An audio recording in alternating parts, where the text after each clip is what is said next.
भावना को पसंद करने वाला पुरुष और रसिक व्यक्ति सुन ले तो वो इस कथा को रात दिन गाता है।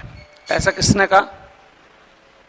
माधवलाल कामकंदला पंक्ति में है। ठीक, उसके बाद दूसरा जो आलम है वो एक ही रचना लिखेगा, इसका नाम है आलम केली। क्या नाम है उस रचना का? आलम केली जो है ना, इसके बारे में सुनिएगा। दरअसल क्या है कि ये आलम सनाड्य ब्राह्मण है। कौन है ये? सनाड्य ब्राह्मण। और ये शेख नाम की एक रंगरेजिन है। शेख रंगरेजिन है। रंगरेजिन समझते हैं? कपड़ा रंगने वाली। उससे प्रेम करता है। किससे? शेख से। ओके। अब क्या है कि ये जिस शेख से प्रेम करता है ना, उससे प्रेम एक्चुअल में संयोग से हुआ है, करता नहीं है, वो हुआ है। हुआ कैसे है कि इसकी पगड़ी वहां पे गई है धुलने के लिए, रंगाई छपाई के लिए। पगड़ी पहनते थे ना पहले, कभी दरबारी कभी पगड़ी पहनते थे। तो इसकी पगड़ी में एक पंक्ति लिखी हुई थी। पंक्ति क्या थी? कनक छरी सी कामिनी काहे को कटी छीन। ये एक पंक्ति इसकी पगड़ी में कागज में लिपटी हुई रखी थी और वो चली गई। शेख को पगड़ी धोनी है, रंगना है उसको। उसने जैसे पगड़ी को खोला, धोया, रंगा, तो उसने पंक्ति पढ़ ली। पंक्ति का अर्थ क्या है कि कनक छरी सी कामिनी। ईश्वर ने कामिनी स्त्री को, काम वासना को जगाने वाली स्त्री को कनक छरी के समान बनाया, सोने की छड़ी जैसा बनाया। किसने? भगवान ने। मतलब जैसे कि सोने से बनाया हो ऐसा बनाया। उसकी सुंदरता का बखान कर रहा है, स्त्री की सुंदरता का, कि कनक छरी सी कामिनी काहे को कटी छीन। ईश्वर ने सोना सोना लगाया उसके शरीर में, मतलब सोने सी पीली जर्द उसको सुंदर बनाया, पर कमर कमजोर क्यों रख दी? मतलब कमर पे सोना क्यों नहीं लगाया? जैसे स्त्री है तो उसकी कमर जितनी पतली होगी वो उतनी सुंदर मानी जाती है। तो उसकी, इसका मतलब यह भी हुआ कि जिस पुरुष की कमर बढ़िया हो वो भी सुंदर माना जाता है। ठीक है, जस्ट उल्टा करो स्त्री से। अब सुनो, तो कनक छरी सी कामिनी, सुंदर स्त्री कनक छरी, सोने की छड़ी के समान है। कमर छीण क्यों है? कमर कमजोर क्यों बनाई ईश्वर ने? अब इस पगड़ी को शेख ने पढ़ा, मतलब चिट्ठी को शेख ने पढ़ लिया। शेख भी थोड़ा बहुत लिखती पढ़ती थी। उसने इसके नीचे एक लाइन लिख दी, जवाब दे दिया उसका। जवाब क्या था कि कटी को कंचन काट के कुचन मध्य धर दीन।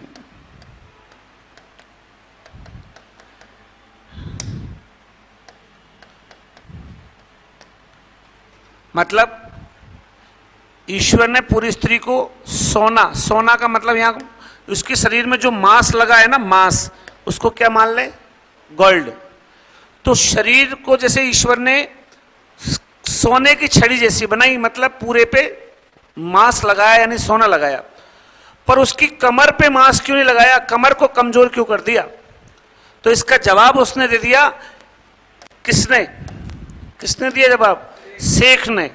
और उसने ऐसी चिट्ठी के नीचे वही, उसी लाइन के नीचे लाइन लिख दी और पगड़ी धोई ना, धो धा के वापस इसी लाइन को लिख के वापस दे दिया। उसमें लिखा हुआ था, लाइन क्या थी कि कमर का जो कंचन था, ईश्वर को कमर पे जो सोना लगाना था यानी मांस लगाना था, वो कटी का कंचन, सोने का जो सोना लगाना था ईश्वर को कमर पे, वो उसने हटा दिया और कुचन मध्य धर दीन। और उस जो सोना है ना, गोल्ड है, उस सोना है, उसको उसने स्तनों में लगा दिया है, ऐसा उसने बोल दिया। और उसके बाद में इन दोनों के बीच में प्रेम हो गया। प्रेम हुआ। इसने प्रश्न पूछा था, पतली कमर क्यों बनाई ईश्वर ने? पूरे सोने से जड़ा जड़ा तो कमर पतली क्यों बनाई? इसने कह दिया कि कमर पे जो सोना लगाना था वो स्तनों पे लगा दिया है। और उसके बाद में प्रेम हो गया। प्रेम हुआ तो क्या हुआ? ये शेख ने शर्त रख दी कि मैं इस्लाम धर्म को मानती हूं, तुम्हें अगर मुझसे शादी करनी है तो इस्लाम ग्रहण करना पड़ेगा। और आलम ने इस्लाम ग्रहण कर लिया। और ये पंडित जी जो है ना वो मुसलमान हो गए। ठीक है।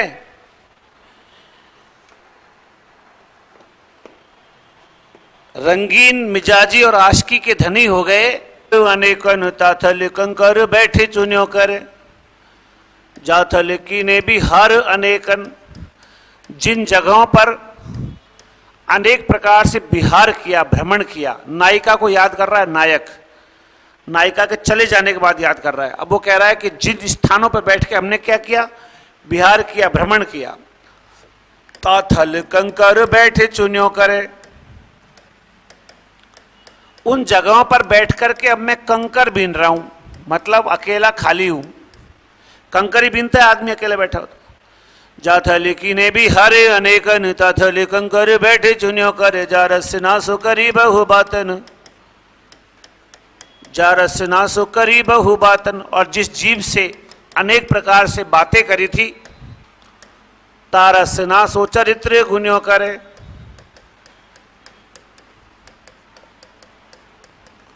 मैं उसी जीव से अब क्या करता हूं, उसके चरित्र का गुणगान करता हूं। जिस जीव से मैंने उससे बातें की थी, नायिका से, अब मैं उसी जीव से क्या करता हूं, उसी नायिका के चरित्र का गुणगान करता हूं कि वो ऐसी थी, वो ऐसी थी, वो ऐसी थी। आलम जोने कुंजन में, आलम जोने कुंजन में, करी केली तहां अब शीश धुन्यो करे।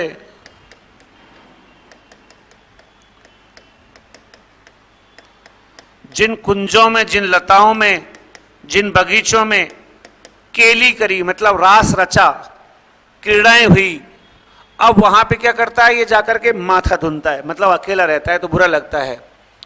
आलम जोनी कुंजन में करी केली तहां अब शीश धुन्यो कर, नैनन में जो सदा रहते, और जो नैनों में हमेशा रहते थे, जो प्रेमिका, तीन की अब कान कहानी सुन्यो करे। अब कान क्या करते हैं,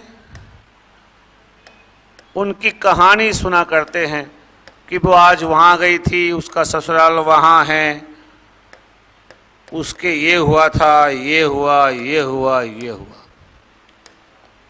ये एक पंक्ति है जो फेमस है। ओके, जो ये आलम है ना अकबर के टाइम का,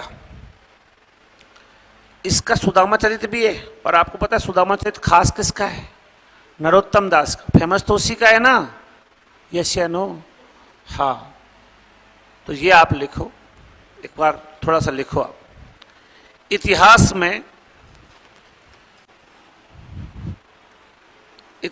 में दो आलम हुए। इतिहास में दो आलम हुए।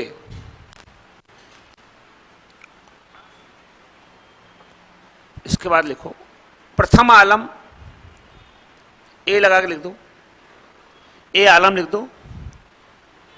ये अकबर के समकालीन थे।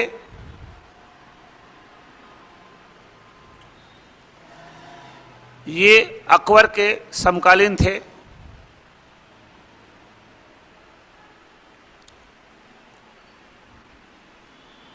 ये अकबर के समकालीन थे। इनकी प्रमुख रचनाएं निम्न हैं। और पहले है ना, दो रचनाओं को नीचे वाले को लिख लो पहले, फिर लास्ट वाले के नीचे उसकी पंक्ति लिखा दूंगा। कैसे करोगे? चलो आप तो रचना लिखो। नंबर 1 माधवनल कामकंदला। माधवनल कामकंदला लिख लिया। अब इसकी पंक्ति लिखो पहले। माधवनल कामकंदला लिख लिया तो इसकी पंक्ति लिखो। लिखा दूं?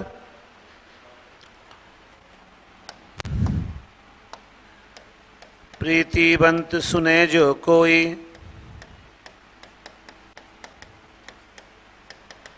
बाढ़े प्रेम ही है सुख होई। कामी पुरुष रसिक जे सुनहि,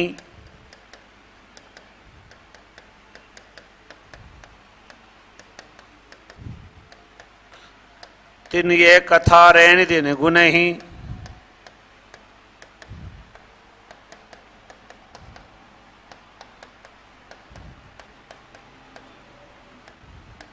अर्थ समझ में आया? सुनो, जो प्रीतिवंत लोग, प्रेम करने वाले लोग इस कथा को सुनेंगे। ये माधवानल है ना, कामकंदला, ये कामकंदला नायिका का नाम है। तो प्रेमी पुरुष अगर इस रचना को सुनेंगे तो उनके हृदय में प्रेम बढ़ेगा और हृदय में सुख भी होगा। और अगर कामी पुरुष हुआ, काम वासना पसंद करने वाला हुआ, ये पुरुष और रसिक पुरुष हुआ, जो कभी एक कभी दूसरी कभी तीसरी, ऐसा पुरुष अगर इसको सुन ले तो उसको क्या होगा, इतना प्रभाव होगा कि वो इस कथा को रात दिन गाएगा। फिर मतलब उसको बहुत पसंद आएगी। समझ में आ गए? तो किसकी रचना है? श्रृंगार की।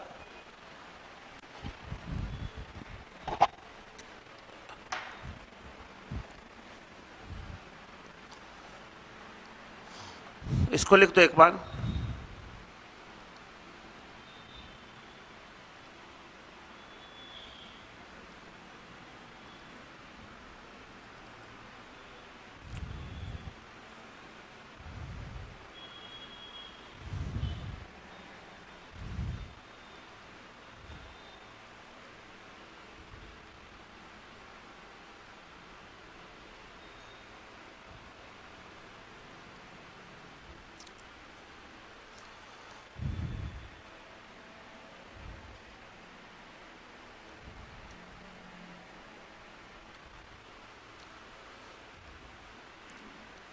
दूसरी रचना लिख लो श्याम सनेही, और तीसरी रचना लिखो सुदामा चरित।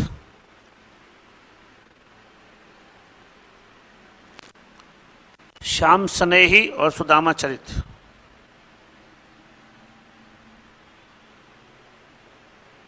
लिख लिया?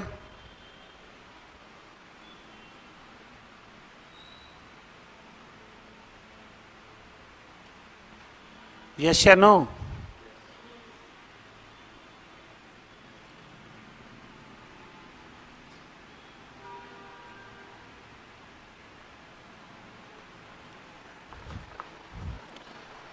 ठीक है।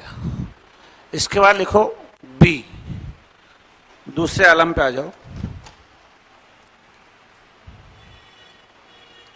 बी पे आओ।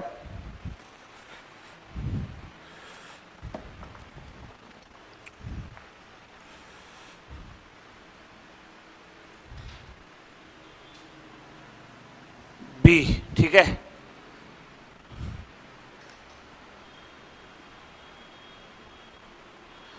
यह आलम औरंगजेब के पुत्र,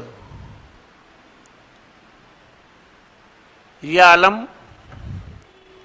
कौन? औरंगजेब के पुत्र मुअज्जम शाह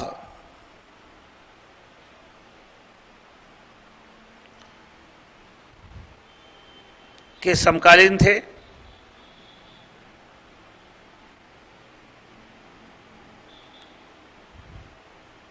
मुअज्जम शाह के समकालीन थे।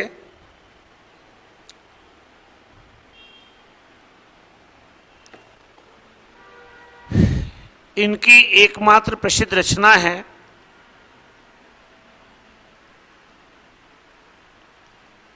इनकी एकमात्र प्रसिद्ध रचना है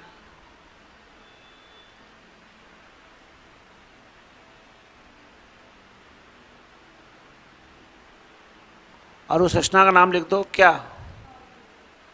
आलम केले।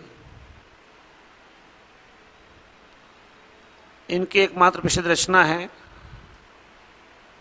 आलम केले।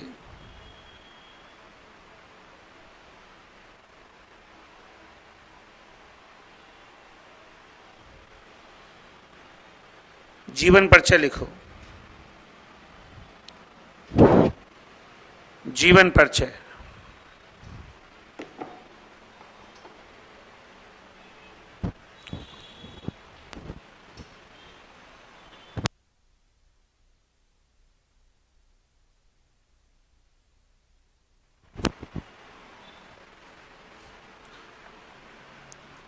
जीवन परिचय में लिखो, आलम की पगड़ी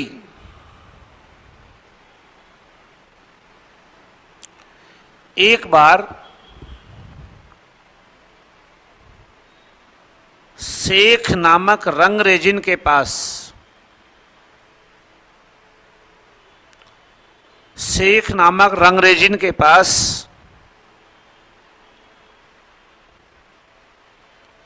पहुंची।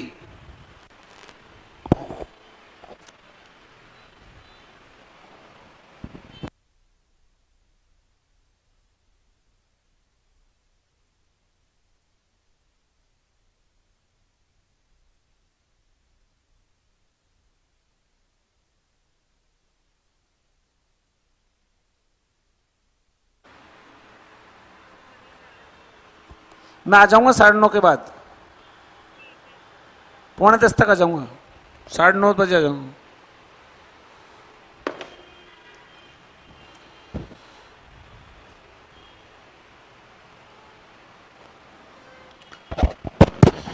आलम लिख रहे थे, आलम के लिए पगड़ी उसमें चली गई, किसमें? रंगरेजिन के पास चली गई। यहां तक लिख लिया, चली गई। आगे लिखो, उस पगड़ी में शेख को एक चिट्ठी रखी मिली। उस पगड़ी में शेख को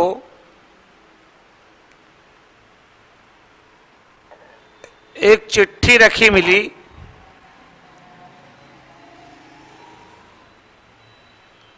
जिस पर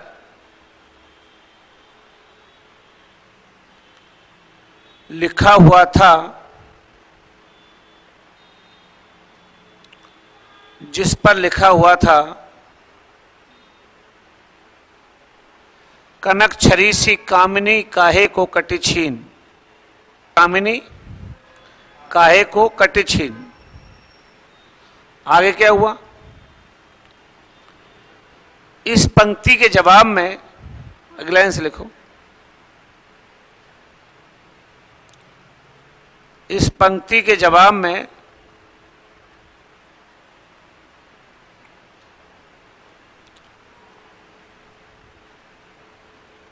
इस पंक्ति के जवाब में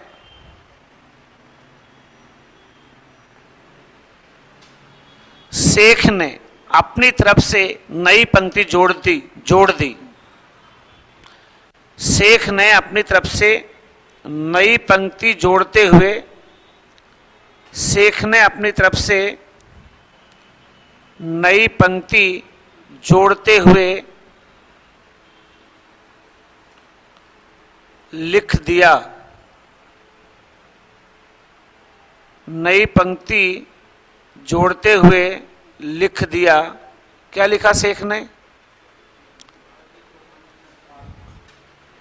कटी को कंचन काट के कुचन मध्य धरी दीन।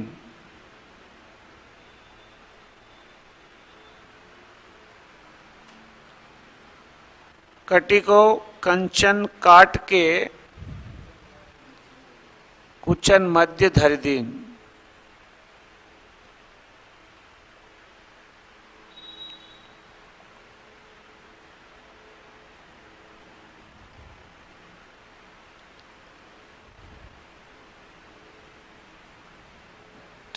आगे लिखो, इसके बाद दोनों में प्रेम हो गया।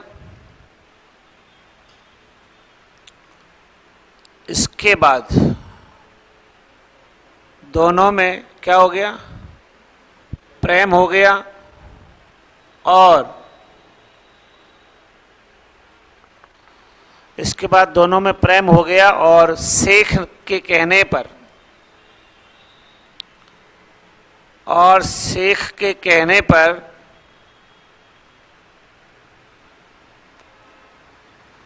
शेख के कहने पर आलम ने इस्लाम धर्म ग्रहण कर लिया। शेख के कहने पर आलम ने क्या किया?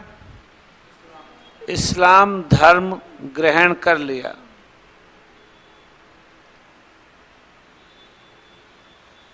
शेख के कहने पर आलम ने इस्लाम धर्म ग्रहण कर लिया। बात क्लियर यहां तक? बोलो। ठीक है, इसके बाद आगे की बात सुनो आप।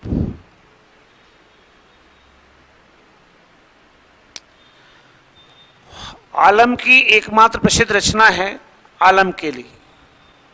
अगले लाइन से लिखो। आलम की एकमात्र प्रसिद्ध रचना है कौन सी? आलम केली। आलम की एकमात्र प्रसिद्ध रचना है आलम केली। अगला लाइन से लिखो। आलम केली की यह पंक्ति प्रसिद्ध है।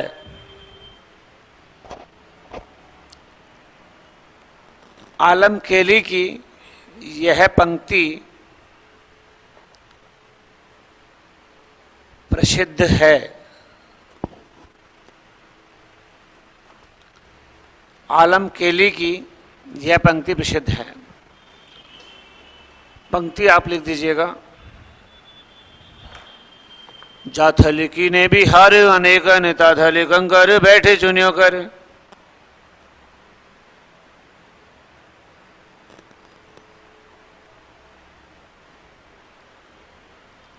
जारस ना सो करी बहु बात निस्तारस ना सो चरित्रे गुण्यो करे।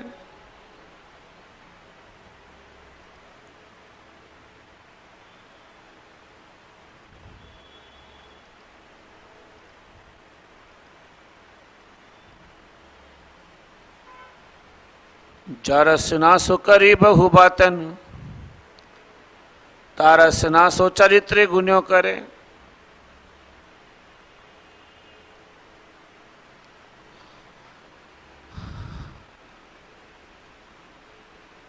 आलम जोने कुंजन में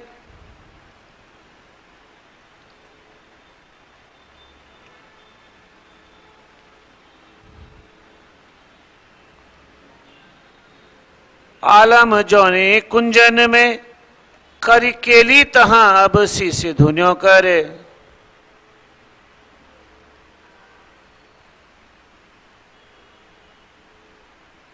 नैनन में जो सदा रहते तिनकी अब काने कहानी सुनियो करे।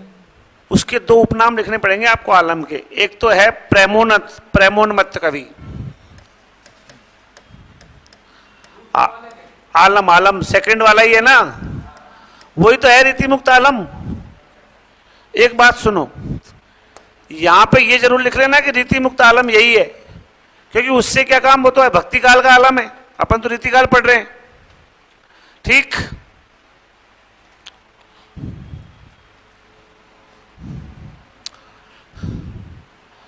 अब देखो आलम, इसका नाम एक तो क्या है, प्रेमोन्मत्त, रीतिकाल वाले की बात कर रहा हूं मैं, ये रामचंद्र शुक्ल ने कहा। और इसका दूसरा नाम है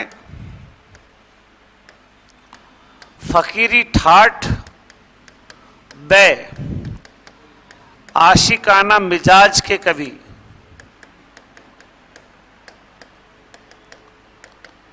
ये है ना, डॉक्टर बच्चन सिंह ने कहा है।